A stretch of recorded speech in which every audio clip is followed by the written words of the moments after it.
पढ़ेंगे यूनियन के बारे में। यूनियन में कितना आर्टिकल होता है, आर्टिकल आप लोग देख सकते हैं कितना 52 से लेकर 51 तक होता है। ये पार्ट 5 में आता है, ठीक है। और अगर आप लोग ने कभी अगर लाइफ में सही से पार्ट 5 नहीं पढ़ा तो आपका पॉलिटी पढ़ना ही बेकार है। तो पार्ट 5 में बहुत बहुत इंपॉर्टेंट टॉपिक आता है, तो जिसका टॉपिक है आप लोगों को ये सब सारी चीज़ याद करना है, ठीक है। और कम से कम इसमें 100 आपका आर्टिकल आ जाता है। तो पहला आपका टॉपिक इसमें पढ़ना रहता है, किसके बारे में, इसके बाद प्रेसिडेंट ऑफ इंडिया के बारे में पढ़ता है। फिर आपको वाइस प्रेसिडेंट ऑफ इंडिया के बारे में पढ़ना होता है। फिर इसमें आपका सेकंड प्राइम मिनिस्टर के बारे में पढ़ना होता है। फिर आपको वाइस प्राइम मिनिस्टर के बारे में पढ़ना होता है। थर्ड आपको किसके बारे में पढ़ना होता है, एंटोनी जनरल के ऊपर पढ़ना होता है। नेक्स्ट आपका किसके ऊपर, सीएजी के ऊपर पढ़ना होता है। नेक्स्ट आपका किसके ऊपर, एमपी मतलब लोकसभा राज्यसभा के बारे में भी पढ़ना पड़ेगा, और मेंबर के बारे में। और अभी उसका 5वां नंबर क्या आता है, आपका संसद पार्लियामेंट के ऊपर पढ़ना पड़ेगा। और 6 नंबर क्या है, सुप्रीम कोर्ट, शेड्यूल। फिर आपका और काल। काल को हम लोग क्या होता है, समय मतलब 0 आवर होता है ना, 0 आवर सेशन, जिसमें हम लोग क्वेश्चन पूछते हैं, वो सब के बारे में भी पढ़ना है, ठीक है, इसके अंदर। तो ये टॉपिक बहुत आपके लिए एग्ज़ाम के लिए इंपॉर्टेंट हो जाता है। आपको इसमें ध्यान से पढ़ना है, बहुत ध्यान से। तो अभी इसमें आप लोगों को ये ध्यान रखना है कि जो ये आर्टिकल 52 है ना, 52 में पहले से स्टार्टिंग किया गया इस पार्ट में प्रेसिडेंट ऑफ इंडिया, फिर वाइस प्रेसिडेंट ऑफ इंडिया, फिर आपका प्राइम मिनिस्टर। तो स्टार्टिंग ये आर्टिकल कहाँ से क्या करता है, आपका प्रेसिडेंट ऑफ इंडिया से स्टार्ट करता है। और आपको एक चीज़ याद रखना, अभी ट्रिक में बोलूँगा ताकि ये प्रेसिडेंट का आर्टिकल आप लोग को याद हो जाए। तो चलिए इसमें ट्रिक में हम लोग देखते हैं, उसके बारे में वो जानेंगे एक एक आर्टिकल के बारे में। नेक्स्ट क्या है, नेक्स्ट आपका ये है ट्रिक में आप देख सकते हैं क्या है, पेपे। एक आपका अगर एनिमे अगर देखे होंगे वन पीस, तो उसमें एक लड़का था पेपे करके, और नहीं भी देखेंगे तो याद रखना कोई एक लड़का है पेपे, जिसका नाम है पेपे। पेपे पत्ता में क्यू के लिए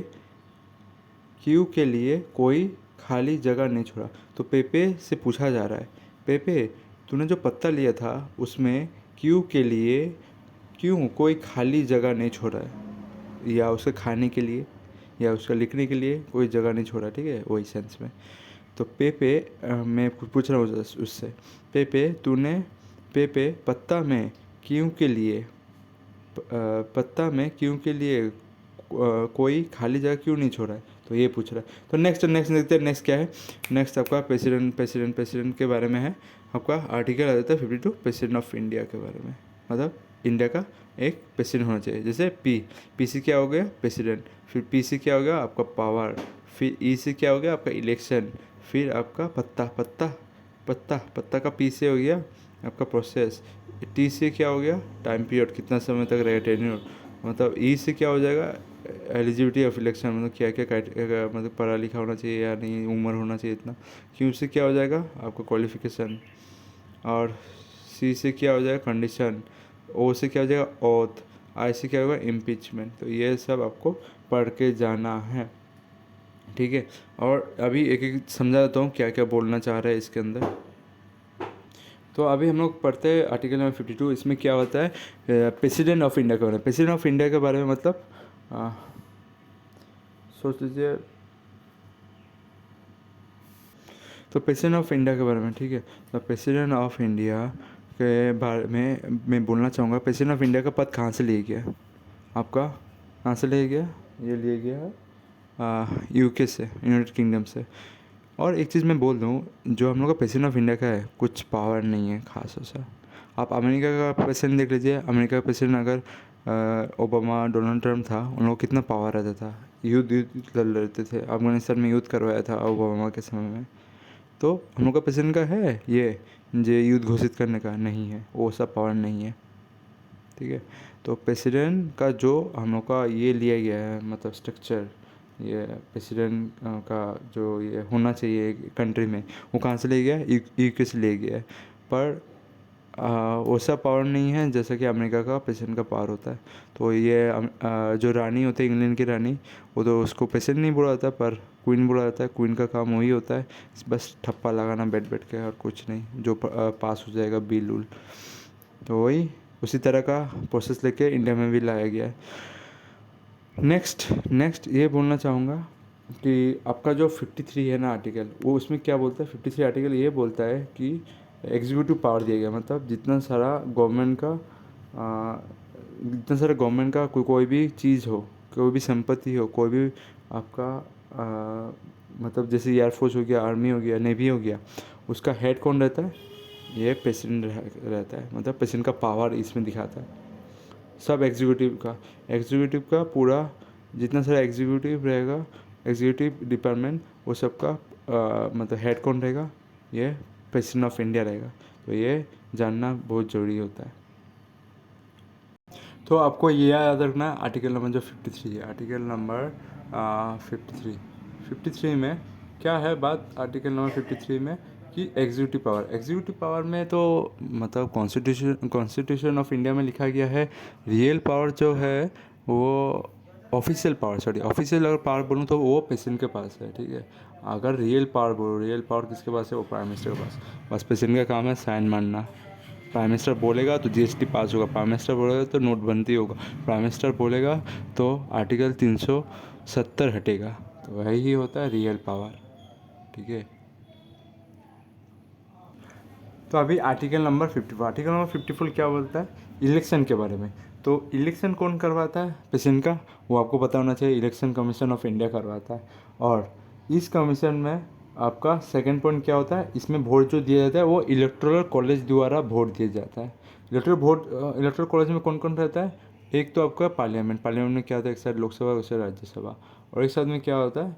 आपका विधानसभा, और मतलब एक है एमएलए और एक है आपका एमएलसी, ठीक है।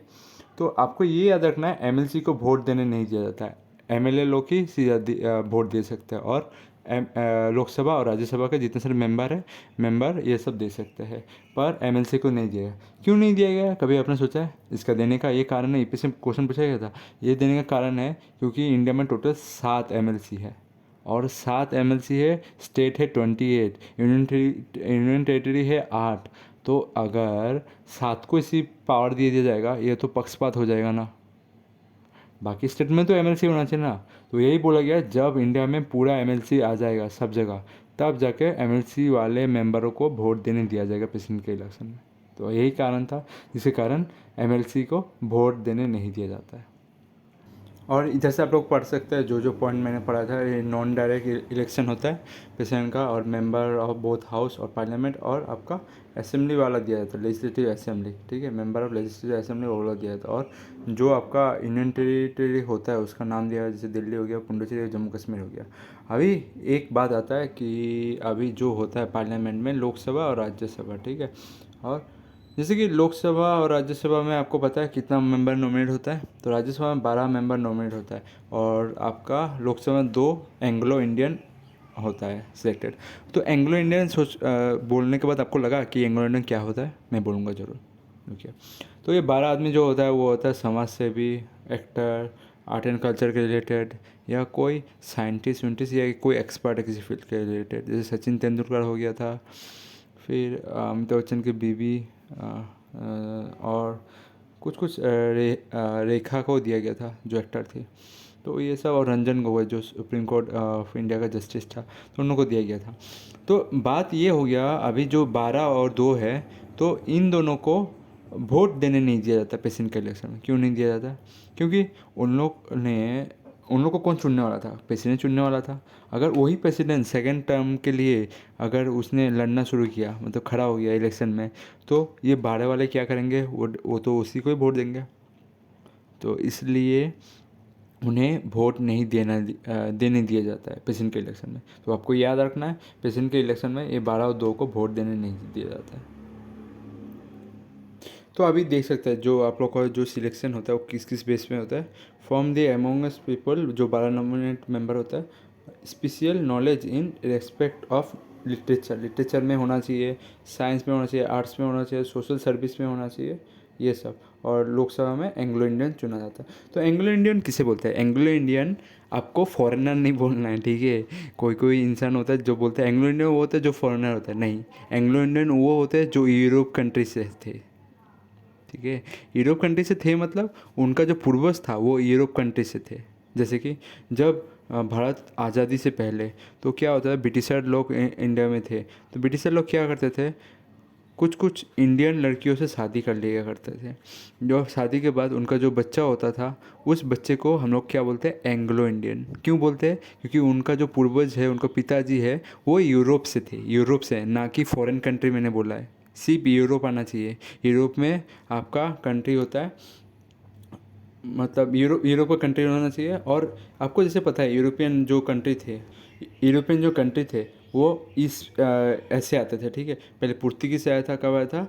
1498 को। फिर आपका डच आया था, फिर आपका इंग्लिश आया था, फिर आपका डेनिश आया था, डेनिश मतलब डेनमार्क वाले, ठीक है, 1620 को। और लास्ट में आया था फ्रांस, ठीक है। ये आपको याद है ना, लास्ट में कौन आया था? फ्रांस। और कब आया था? 1664 को। ये कुछ डेट है जो इंपॉर्टेंट है, आपको याद रखना है। एक तो डेनिश वाला भी डेट याद रखना, कभी पूछ लिया जाता है। और पुर्तगीज वाला तो पूछे ही जाता है, ठीक है। भास्को डी गामा आया था। तो ये कुछ इंपॉर्टेंट है जो आपको याद है। तो एंग्लो इंडियन उसे बोलते हैं जिनका पूर्वज यूरोप से था, ना कि यूरोप से बाहर। यूरोप से बाहर अगर होगा तो वो उसको एंग्लो इंडियन नहीं कहा जाएगा, ठीक है। तो वो एंग्लो इंडियन को इंडियन पार्लियामेंट में 2 सीट मिलता है लोकसभा के लिए। अभी आप लोग समझिए दो चीज़ के बारे में। एक है सिंगल ट्रांसफरेबल वोट और एक है प्रेफरेबल वोट, ठीक है। तो सिंगल जो ट्रांसफरेबल वोट होता है वो वोट कौन देता है? वो हम लोग देते हैं। हम लोग जब कभी इलेक्शन होता है, जैसे असेंबली इलेक्शन हो गया या नहीं तो पार्लियामेंट्री इलेक्शन हो गया, तो उसमें हम लोग क्या देते हैं? एक ही आदमी को वोट देते हैं। और प्रेफरेंसेबल वोट क्या होता है? उसमें मल्टीपल आदमी को वोट दिया जाता है। किसके हिसाब से? प्रेफरेंस के हिसाब से, मतलब सीक्वेंस के हिसाब से। ये 1 नंबर, ये 2 नंबर, ये 3 नंबर में आना चाहिए, तो उसके हिसाब से। तो देखेंगे हम लोग उसका चुनाव कैसे होता है, प्रेसिडेंट का चुनाव, तो जिसमें आप लोग को पता होना चाहिए। तो अभी प्रेफरेंस वोट के हिसाब से आप समझो, ठीक है। तो मैं पहले बोल देता हूँ एक दो चीज़। तो आप लोग को ये समझना है, देखिए अभी इलेक्शन के बारे में मैं बोल देता हूँ। सोच ली ये है बी, ये है सी, ठीक है।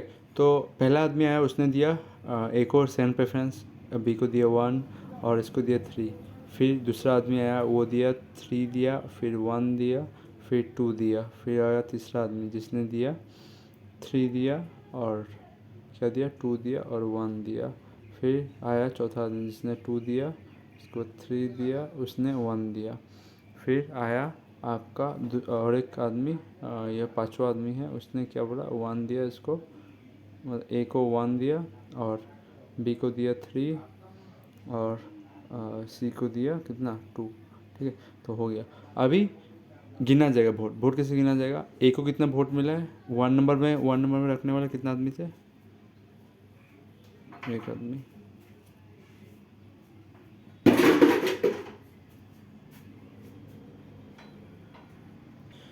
एक आदमी थे, एक आदमी। मैं फिर से बना देता हूँ उसको, वो हट गया था।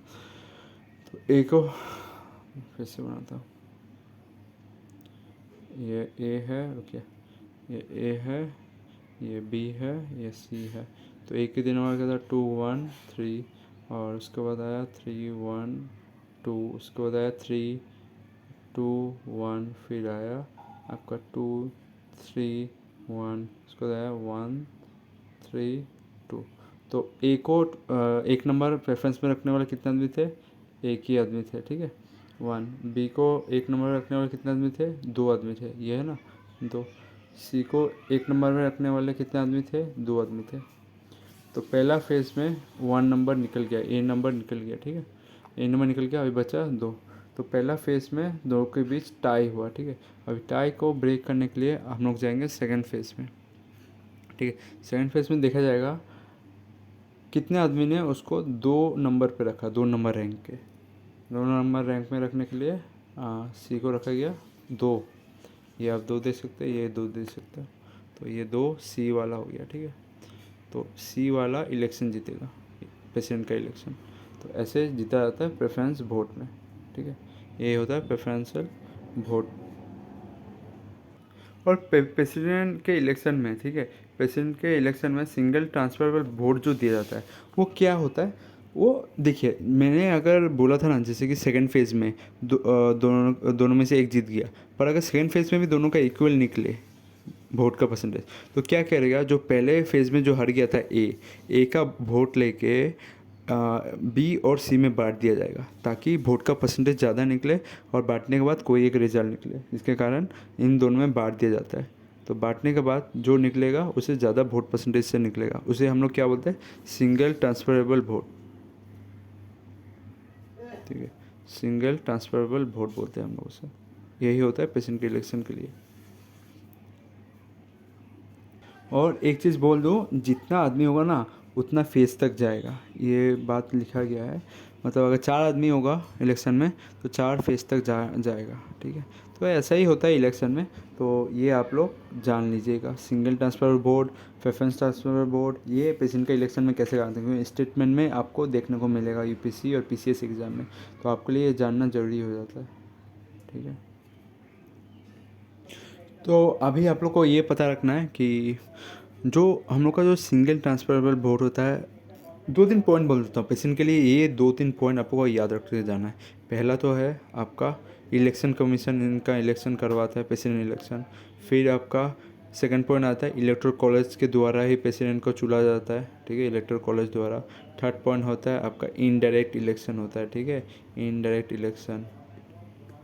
प्रेफरेंस बोर्ड और सिंगल ट्रांसफरेबल बोर्ड दिए जाते हैं, ये आपको याद रखना है कि सिंगल ट्रांसफरेबल बोर्ड भी आपका प्रेसिडेंट इलेक्शन में लागू होता है, बहुत इंपॉर्टेंट है। मैंने बोला ना, सिंगल ट्रांसफर तब होता है अगर जब सेकंड फेज में भी दोनों का वोट सेम आ रहा हो। तो क्या होता है, जो पहले स्टेज में पहला आदमी जो हार गया था उसका वोट लेके उन दोनों में बांट दिया जाता है, ठीक है। तो ये चीज़ आप लोग को याद रखना है, सिंगल ट्रांसफरेबल वोट और आपका होगा प्रेफरेबल वोट, ठीक है, प्रेफरेबल वोट, ठीक है। प्रेफरेंस जो दिया जाता है, हम लोग 1 2 3 4 मारते हैं ना प्रेसिडेंट के इलेक्शन में, हम लोग नहीं मारते हैं, वो लोग जाकर जो इलेक्टोरल कॉलेज के होते हैं मेंबर वो लोग मारते हैं, ठीक है। तो ये 4 पॉइंट आपको याद करके जाना है। आर्टिकल नंबर ये 54 का यही था, ये आर्टिकल नंबर 54 में आपको इतना ही जानना था प्रेसिडेंट के इलेक्शन के बारे में। अभी नेक्स्ट देखें, नेक्स्ट क्या। तो अभी वो आर्टिकल नंबर 54 अभी तक ख़त्म नहीं हुआ। अभी 2-3 चीज़ आप लोगों को यूनियन टेरिटरी के बारे में जानना है, जैसे दिल्ली हो गया, फिर आपका पुडुचेरी हो गया, फिर आपका जम्मू कश्मीर हो गया। इधर में आपका जो है असेंबली देखने को मिलता है, मेंबर ऑफ लेजिस्लेटिव असेंबली सब देखने को मिलता है। पर आप लोग को यूनियन टेरिटरी के हिसाब से आपको लक्षद्वीप में देखने को नहीं मिलता है, ठीक है। लक्षद्वीप में क्यों देखने को नहीं मिलता है, क्योंकि लक्षद्वीप आप लोग का इंडिया से बहुत दूर है, ठीक है, इंडिया से दूर है।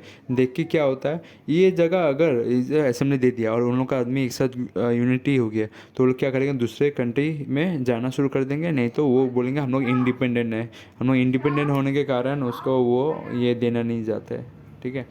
तो आप लोग को ये जानना है, अगर कोई भी यूनियन टेरिटरी को दिया जाता है तो वो आपका दिल्ली के सामने होना चाहिए तभी दिया जाता है।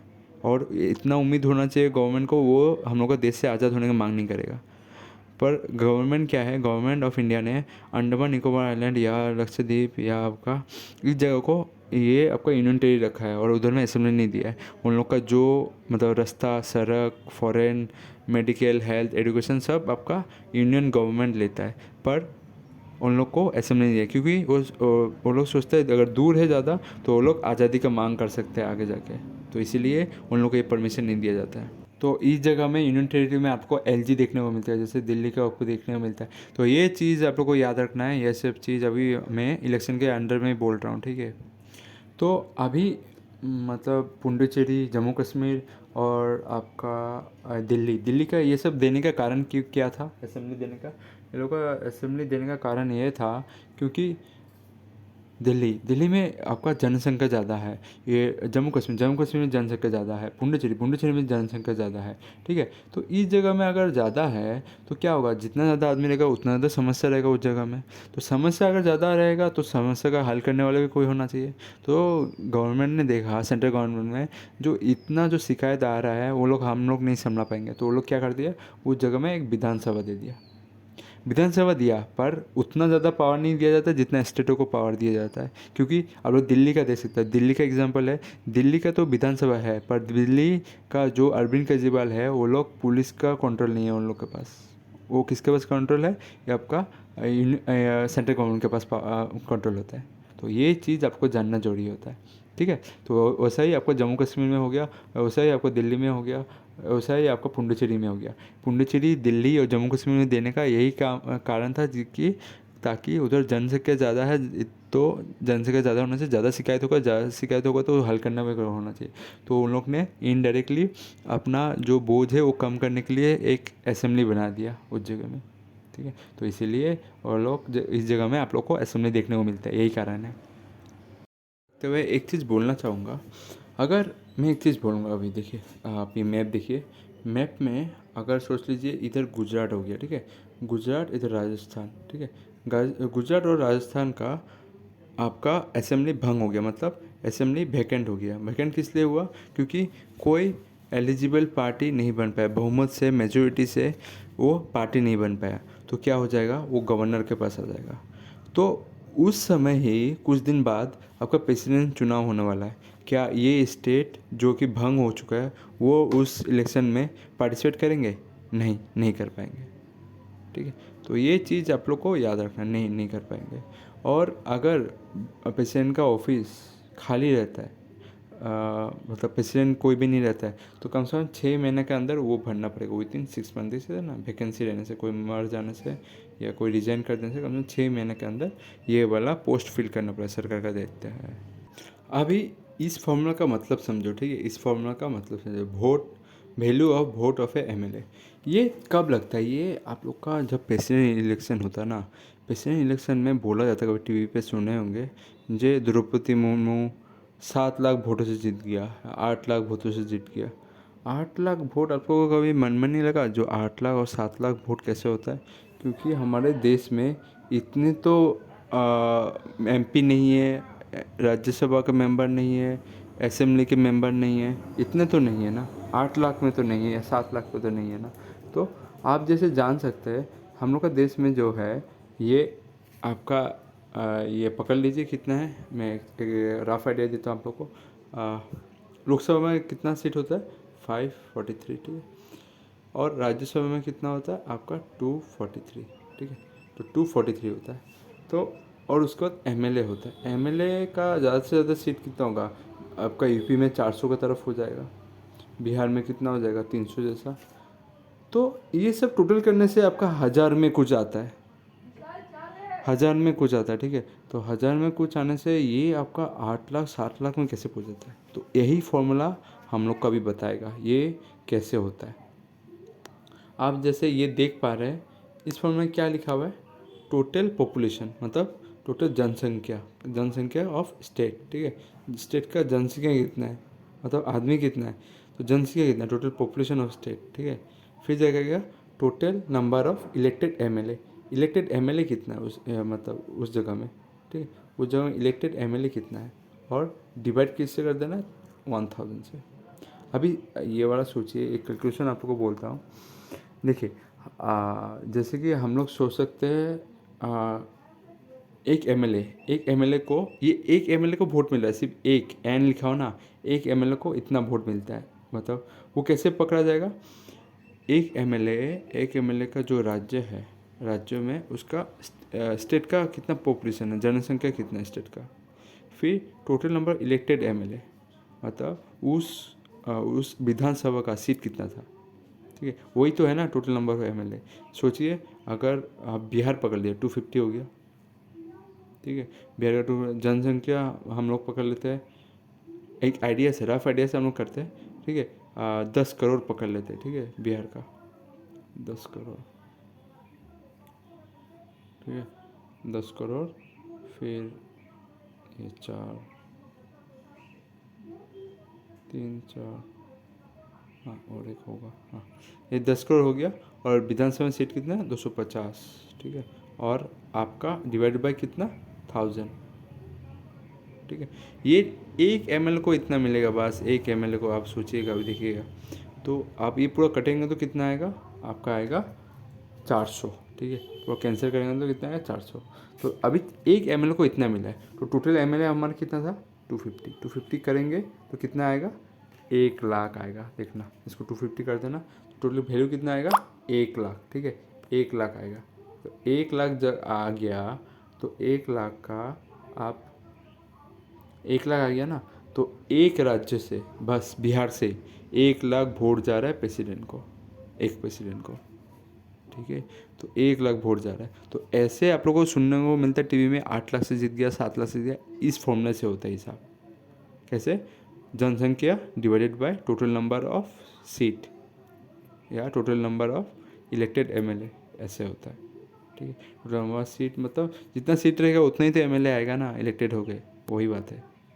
और डिवाइड बाय 1000, ये होता है आपका मतलब इस तरह से माना जाता है कि एक एमएलए एक प्रेसिडेंट को इतना वोट देता है। अभी तो एमपी का वोट बाकी ही है, एमएलए से इतना गया है, तो अभी एमएलए से इतना गया तो एमपी से भी कुछ फॉर्मूला होगा एमपी से, तो इस तरह का फॉर्मूला से आपका प्रेसिडेंट का इलेक्शन में बोला जाता है इतना लाख सीट से जीत गया, इतना लाख से ऐसे जीत गया। एक्चुअली ये हम लोग 8 लाख ऐसे बोलते थे क्योंकि ये इनडायरेक्ट इलेक्शन है, क्योंकि इसमें कोई पब्लिक नहीं देता है, ये इसमें जो चुने हुए इलेक्टोरल कॉलेज के मेंबर हो वही दे पाते हैं, तो उनका रिप्रेजेंटेशन भेजने के लिए बस वो 8 लाख 9 लाख ऐसे बोला जाता है इस फॉर्मूला से, ठीक है। तो ये आपका एक एमएलए का वोट का फॉर्मूला है प्रेसिडेंट इलेक्शन में, आपको याद रखना। अभी एमपी के देखेंगे, तो अभी हो गया नेक्स्ट क्या दे सकते हैं। नेक्स्ट मैंने जैसे बोला था एमपी का वोट कैसे मैटर करता है, ठीक है। तो एमपी का जो फॉर्मूला है दे सकते हैं, अगर हम लोग एमएलए का नहीं निकालेंगे ना तो एमपी वाला हम लोग ये कैलकुलेशन नहीं निकाल सकते। तो हम लोग को पता चलना चाहिए all MLA of the state, ठीक है, all MLA of the state का वोट कितना है, ठीक है, all MLA of the state का वोट कितना है, और साथ साथ में total number of elected MP में मेंबर ऑफ पार्लियामेंट में आपको पता होना चाहिए लोकसभा और राज्यसभा दोनों का होगा प्लस एडिशन, ठीक है। तो all MLA of the state का वोट, ठीक है, गिना जाएगा, और साथ साथ में आपका total number of elected MP में आपको पता होना चाहिए लोकसभा राज्यसभा। और देखिए इलेक्शन कमीशन ये बताता है एक एमपी का वोट कितना होता है 708, ठीक है, 708, ठीक है, 708। तो ये कांस्टेंट रहता है एक एमपी के लिए, क्योंकि आप लोग को पता है एमपी का वोट उतना वेरी नहीं होता है, पॉपुलेशन के हिसाब से उतना वेरी नहीं होता है, जबकि एमएलए का वोट पॉपुलेशन हिसाब से वेरी होता है। जैसे बिहार, सिक्किम, ये सब जिसका कम है उसका वैल्यू तो कम ही होगा ना जनसंख्या। सिक्किम का कम है तो उसका कम होगा, और बिहार का ज़्यादा है तो बिहार में ज़्यादा होगा, तो यही मैटर करता है, ठीक है ना। तो ये फॉर्मूला आपका एमपी को ढूंढने के लिए होता है, एमपी का वोट कितना है, total value of vote of an MP, एक एमपी का कितना वोट होगा, ठीक है, एक एमपी का कितना वोट होगा, इससे ढूंढा जाता है इस फॉर्मूला से। तो अभी हो जाता है एक चीज़ सिक्योरिटी डिपॉजिट, ठीक है। तो इलेक्शन में कुछ मनी देना पड़ता है, ठीक है। उसको हम लोग क्या बोलते हैं, अगर जैसे हम लोग बोलते हैं ना जमानत जब्त होगी, ठीक है, जमानत जब्त होना मतलब लॉजिंग ऑफ डिपॉजिट, ठीक है। तो लॉजिंग ऑफ डिपोजिशन, तो आपको ये पता होना चाहिए अगर कोई भी प्रेसिडेंट के इलेक्शन में लड़ रहा है, ठीक है, प्रेसिडेंट का इलेक्शन में लड़ रहा है, कोई भी अगर प्रेसिडेंट का इलेक्शन लड़ रहा है तो उसे कितना रुपये जमा देना पड़ेगा, 15,000 रुपया, ठीक है, और 15,000 रुपया जमा देना पड़ेगा। और साथ में दूसरा कंडीशन क्या लगा देता है, ये आपका 15,000 रुपये से सिक्योरिटी मनी है, अगर 15,000 में से आप 1/6 ऑफ टोटल वोट का नहीं ला सकते तो आपका ये जो 15,000 रुपये जो है वो जब्त कर लिया जाएगा, मतलब लॉजिंग ऑफ डिपॉजिट मनी, जो सिक्योरिटी मनी तुमने दिया था वो आपका ये जमानत जब्त कर लिया जाएगा, ठीक है। तो इसमें 1/6 कितना होता है, सोच लीजिए आपका 60 टोटल उस एरिया में 60 आदमी ने वोट दिया, तो 60 का कितना होता है 1/6, 10 होता है। तो 10 आदमी का आपको वोट मिलना चाहिए, नहीं तो आपका ये जो 15,000 रुपया है सिक्योरिटी मनी वो जब्त कर लिया जाएगा इलेक्शन कमीशन द्वारा।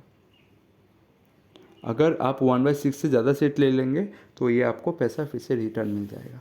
तो यही होता है जमानत जब्त, ठीक है। ये आपका एमपी, आपका एमएलए इलेक्शन, फिर आपका राष्ट्रपति इलेक्शन जिसके लिए भी है उसके लिए ये आपका सिक्योरिटी मनी होता है, और ये आप अगर उसके हिसाब से मतलब नहीं ला पाए तो आपका ये जब्त हो जाता है।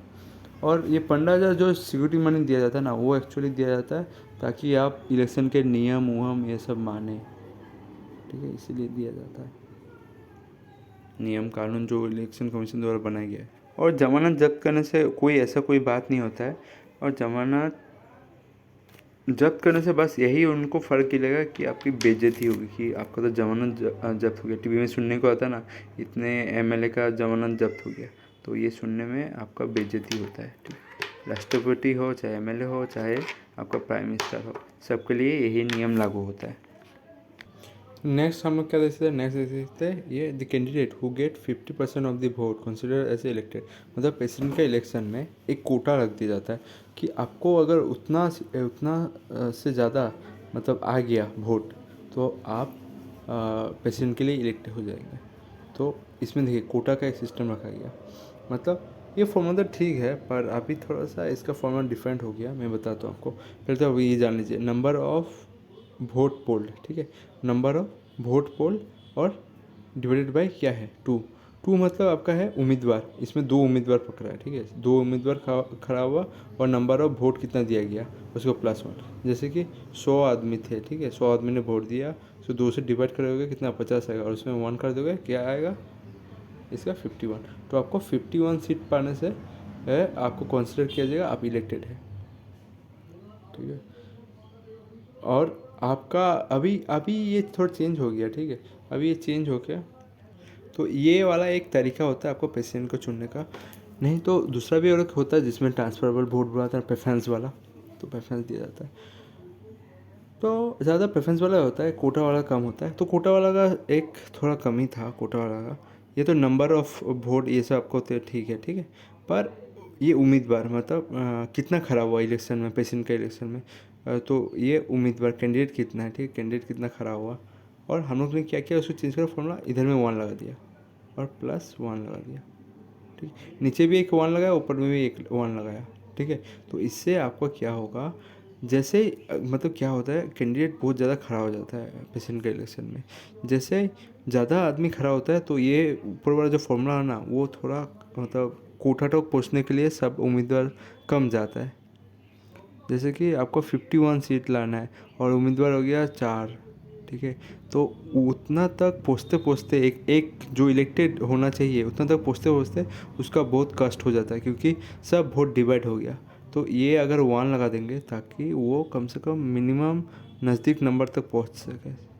तो इससे इसके कारण इसको थोड़ा मॉडिफाई करके नया वाला फॉर्मूला ये बनाया गया था, ठीक है। तो ये कुछ है। और ये आपका आर्टिकल नंबर 55 में आता है, ठीक है, ये कोटा वाला, ठीक है। तो कोटा का मतलब आपको समझ में आया, ये था मिनिमम मिनिमम वोट इतना अपना हो चाहिए।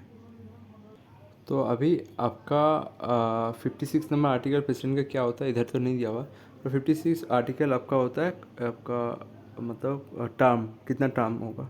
तो आपका हम लोग को पता है प्रेसिडेंट का टर्म कितना होता है, 5 साल के लिए होता है। और कभी कभी 6 साल किसी किसी का देखने को मिलता है, पर उन लोग का इसलिए रखा जाता है क्योंकि वो महत्वपूर्ण जगह में और महत्वपूर्ण काम कर रहे हैं। जैसे सी ए जी का टर्म कितना होता है, 6 साल के लिए हो जाता है। और आर्टिकल 62 इधर नहीं दिया है। आर्टिकल 62 में क्या है, आपका 5 साल से बढ़ा कर कुछ 6 साल 7 साल किया जा सकता है। तो आर्टिकल 62 ये पावर देता है कि प्रेसिडेंट का ये चेंज किया जा सकता है टर्म को।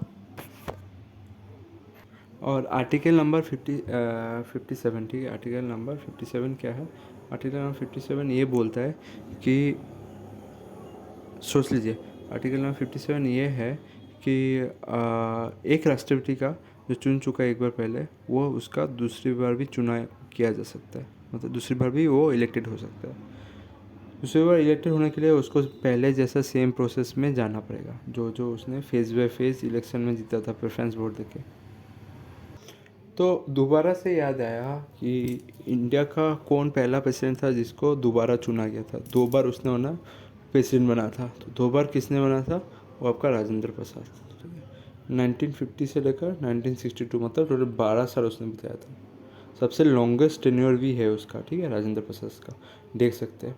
कुछ इंपॉर्टेंट पॉइंट यहाँ से बोल देता हूँ। राधा किशन के बारे में देख सकते हैं, he also the first vice president. वो पहली बार तो वाइस प्रेसिडेंट जीता था, उसके बाद फिर प्रेसिडेंट उसको बनाया गया था, ठीक है, इंपॉर्टेंट पॉइंट है। जाकिर हुसैन जो पहला था, ठीक है, जो पहला प्रेसिडेंट है जो ऑफिस में मर गया था, और साथ साथ में पहला प्राइम प्रेसिडेंट भी था, और सबसे शॉर्ट टेन्योर था उसका, ठीक है। शॉर्टेस्ट टेन्योर में अगर माना जाता है वो जाकिर हुसैन, और लंबा में सबसे राजेंद्र प्रसाद, ठीक है।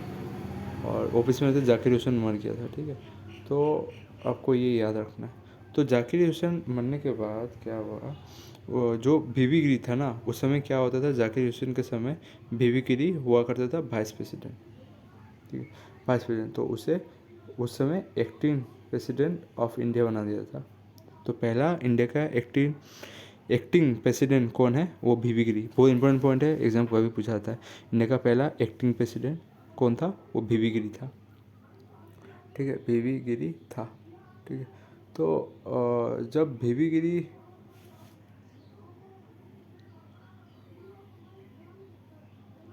और जब वीवी गिरी ने क्या किया था, वीवी गिरी को बनना था उस समय प्रेसिडेंट ऑफ इंडिया, तो मतलब इलेक्शन सामने आ रहा था। तो उसने क्या किया, रिज़ाइन दे दिया था जुलाई में रिज़ाइन दे के वो इंडिपेंडेंट कैंडिडेट से खड़ा हो गया। इंडिपेंडेंट कैंडिडेट मतलब बीजेपी ना कांग्रेस से खड़ा हुआ, डायरेक्ट इंडिपेंडेंट कैंडिडेट से खड़ा हुआ और उसने वो इलेक्शन जीता। ठीक है, और उसके समय जब वो रिज़ाइन दे रहा था ना, वो उस समय आपका चौथा बैंक को नेशनलाइज करके गया था और इंश्योरेंस कंपनी को। इंपॉर्टेंट, वीवी गिरी ने ही 14 बैंकों को और इंश्योरेंस कंपनी को नेशनलाइज किया था। और ये बात बहुत इंपॉर्टेंट हो जाता है जो अभी बोलने जा रहा हूँ। जब वीवी गिरी रिजाइन दे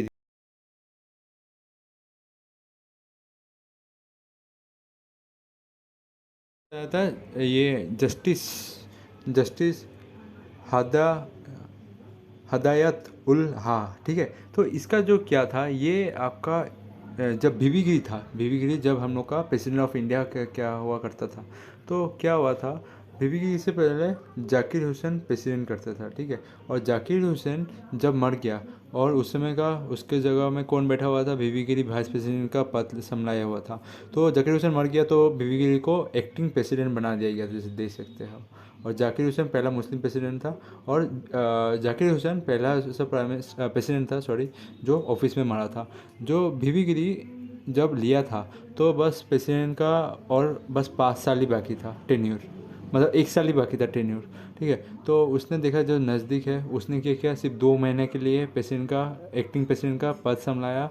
उसके बाद रिजाइन दे दिया, क्योंकि उसको नेक्स्ट इलेक्शन में खड़ा होना था प्रेसिडेंट पद के लिए। उस समय तो वो वाइस प्रेसिडेंट था, किसके समय, जाकिर हुसैन के समय, पर उसको खड़ा होना था मतलब प्रेसिडेंट के इलेक्शन के लिए। तो उसने रिजाइन दे दिया। रिजाइन देने के बाद क्या हुआ, जो chief justice of supreme court था, कौन था वो, एम हदायत उल्हा। तो उसने क्या किया, उसने पहली बार कोई इंडिया में जो चीफ जस्टिस का पद संभाला था। ठीक है, और was the also the chief justice of India and the second acting president. तो सेकेंड एक्टिंग प्रेसिडेंट ये था, फर्स्ट एक्टिंग प्रेसिडेंट तो वीवी गिरी था, जबकि वो वाइस प्रेसिडेंट था उस समय।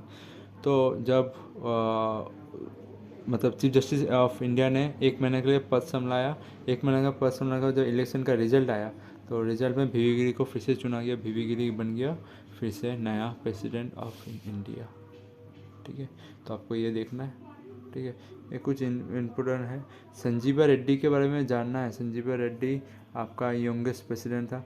और एक बोला जाता है कि एक मतलब बात था, इस कन्फर्म है या नहीं, आप लोग अगर को पता हो तो रिसर्च करके मेरे को ज़रूर बताइएगा। मैं भी रिसर्च में ही हूँ, मतलब ये मेरे को अभी तक कन्फर्मेशन कहीं जगह से नहीं मिला। ऐसा एक प्रेसिडेंट का नाम बोले जिसने फर्स्ट फेज़ जो इलेक्शन होता है ना प्रेसिडेंट का, उस इलेक्शन का फर्स्ट फेज़ हार गया था। हारने के बाद भी उसे सेकंड फेज़ में उसे चुनाव लड़ने का मौका दिया गया। तो वो कौन था, संजीवा रेड्डी। ठीक है, संजीवा रेड्डी ऐसा बोला जाता है। ठीक है, तो ये कुछ आपको जानना है। और फर्स्ट सिक्स जो था सिख प्रेसिडेंट कौन था, ये था।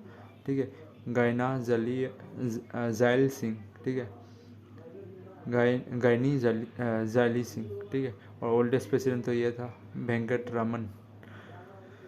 ठीक है, तो ये कुछ याद रख सकते हो। दलित, हाँ दलित से अभी याद रखना पहला, अभी दलित तो कुछ दिन पहले रामनाथ कोविंद भी था।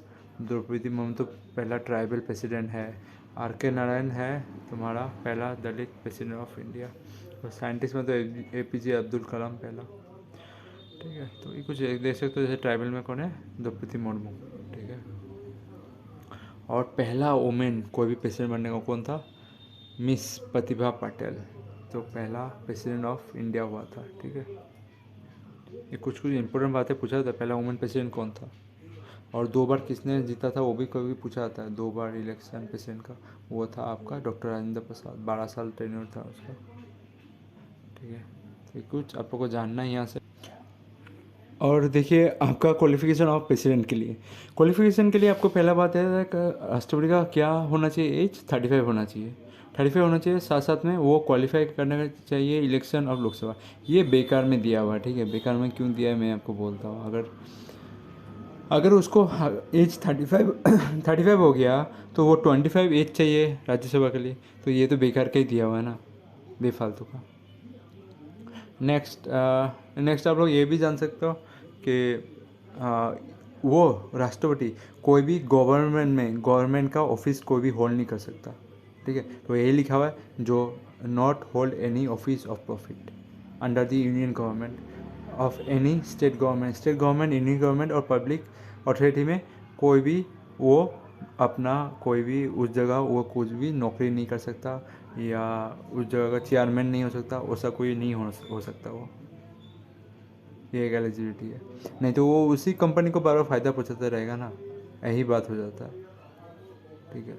इसीलिए तो वही ये और लाभ का पद में ना थोड़ा मतलब एक कंडीशन में जब बोलूँगा, कंडीशन में थोड़ा खेल में है, मतलब लाभ का पद ये याद रखना है ना बस, अगर वो सरकारी कोई भी नौकरी करता है उसको छोड़ना पड़ेगा इलेक्शन लड़ने के लिए, प्रेसिडेंट का खड़ा होने के लिए।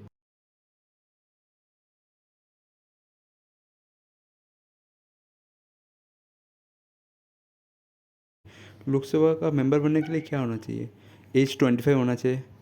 हाँ देखो, ये चीज़ एक बेकार दिया है, क्यों दिया गया बेकार, क्योंकि अगर 35 ईयर चाहिए है, सीधा बोल दिया है सेकंड में 35 चाहिए, तो थर्ड में लोकसभा का मेंबर के लिए क्यों चाहिए, तो लोकसभा 25 एज ही चाहिए ना लोकसभा का मेंबर बनने के लिए। तो 35 हो गया है तभी तो वो लड़ रहा है, फिर जगह उसको 25 का क्या ज़रूरत था देने के लिए। 35 एज हो गया वो तभी भी एलिजिबल है लोकसभा के लिए, तो सीधी बात है ये वाला ज़रूरत नहीं था। He should be qualify for election A member of Lok Sabha के लिए वो एलिजिबल होना चाहिए, ऐसा चलो ये मान के रखो, पर ये ज़रूरत नहीं था देने का, ठीक है। नेक्स्ट और एक चीज़ था, अभी बोलता हूँ। तो ये वाला पढ़ने से पहले मैं एक चीज़ बोलना चाहूँगा कि और एक जो झमेला था वो था आपका, जो हम लोग ने ये जो क्राइटेरिया दूर दिया था ना, एक 35 होना चाहिए और एक सिटीजन ऑफ इंडिया होना चाहिए, ऐसा तो ये अगर क्राइटेरिया देख के हम लोग खड़ा कर दे जो राष्ट्रपति का इलेक्शन होने वाला है, तो ऐसे तो हज़ारों आदमी आ जाएगा।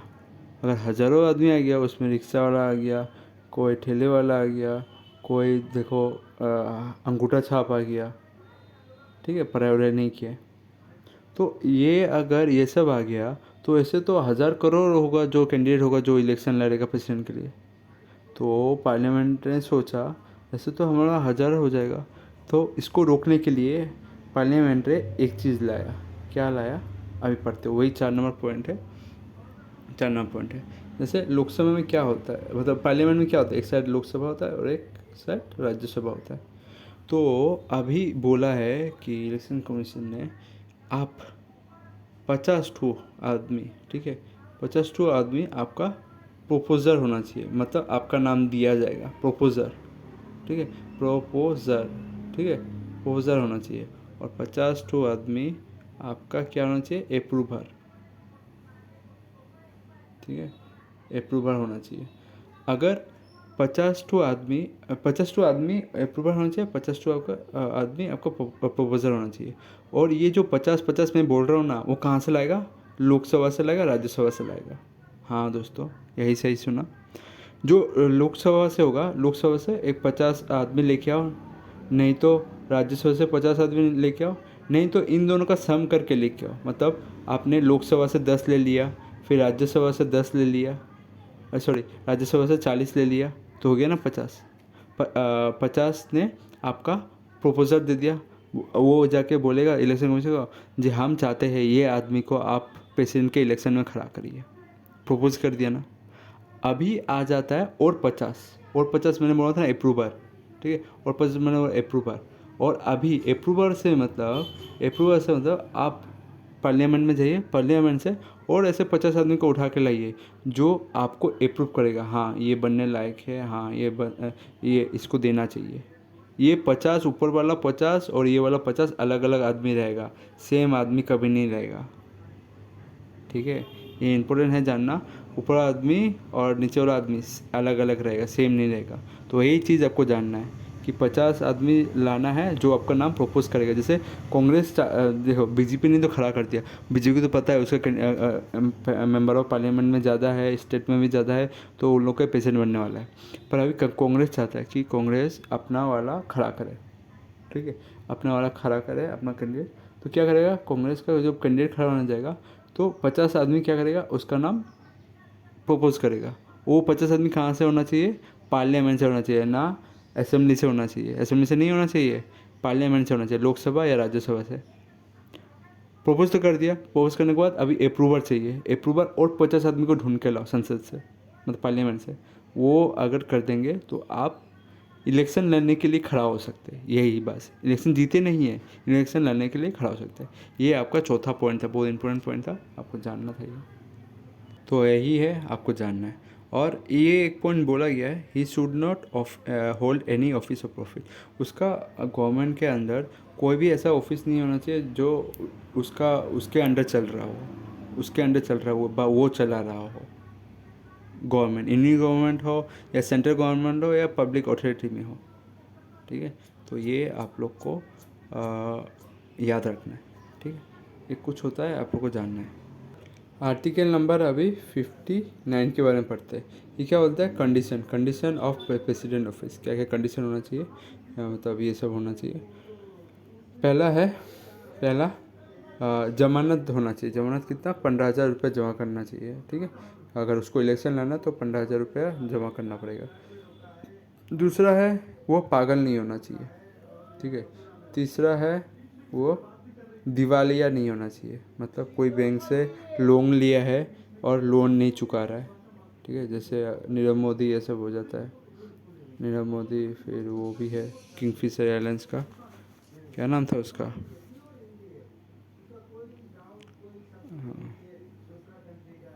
हाँ विजय माल्या वो नाम था, ठीक है। ये सब है दिवालिया।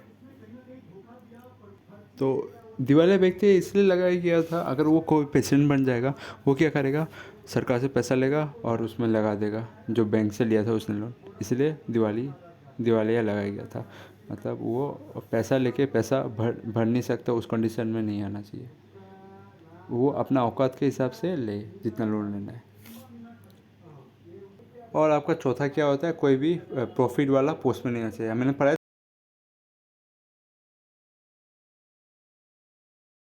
सरकारी कोई भी नौकरी करता है उसको छोड़ना पड़ेगा इलेक्शन लड़ने के लिए, प्रेसिडेंट का खड़ा होने के लिए।